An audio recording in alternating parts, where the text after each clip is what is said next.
My brothers and sisters in Christ, yesterday, in light of the gospel and the encounter of Jesus with the rich young man, I spoke about our need to identify unhealthy attachments, those places where something has a bigger hold over us than God himself, those places which, if we were hypothetically asked to pick between God and something else, we would pick that something else. Those are the things that have too extreme of a hold on us.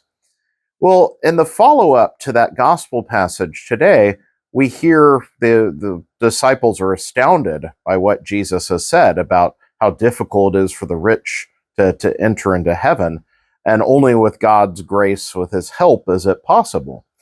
Well, today, the disciples, I think, are trying to evaluate this teaching upon themselves, and they're saying, well, we're good, right, Jesus? I mean, we've kind of given up everything to follow you. And Jesus says that for everyone who has given up and a list of items, how much more, multitudes over, will be given in return.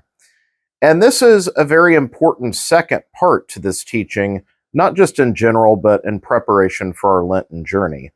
So not only do we need to have a critical eye towards unhealthy attachments in our lives, inordinate attachments, but we also need to be aware of the tendency sometimes in the spiritual life, out of the instinct of self-preservation, to constantly retreat in our generosity, not just to others, but to God.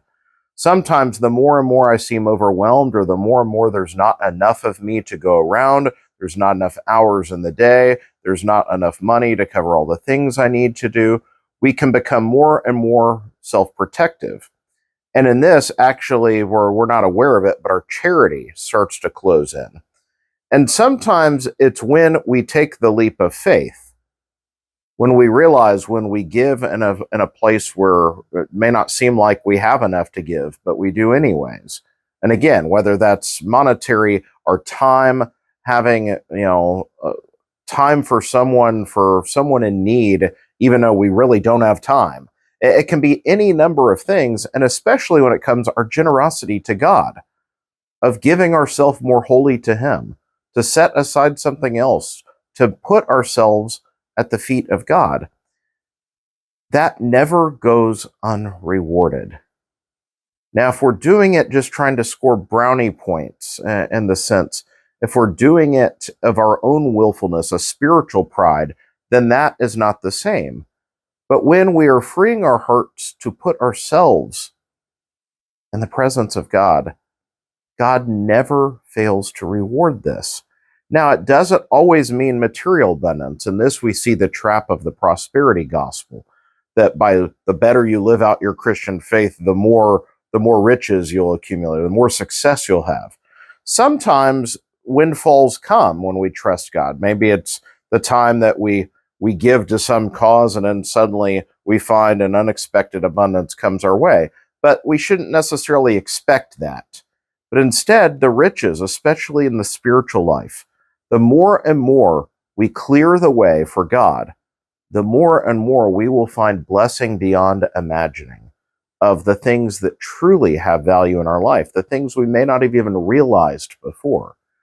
And so, brothers and sisters, as we prepare for Ash Wednesday and the start of Lent tomorrow, I invite us all to take this Lent seriously. Whatever our Lenten regimen we may have drawn up, whatever it is that we're giving up, to do something more meaningful than just giving up chocolate or giving up, whatever the token things we might do, but to find those things that might have too strong of a hold and to yield them completely to God. To clear room in our lives for more God and less for the worldly things that we think we can't do without, but we really can. And I think we'll be amazed to see in this Lenten season just what God can do with this space we create for him. May God bless you all.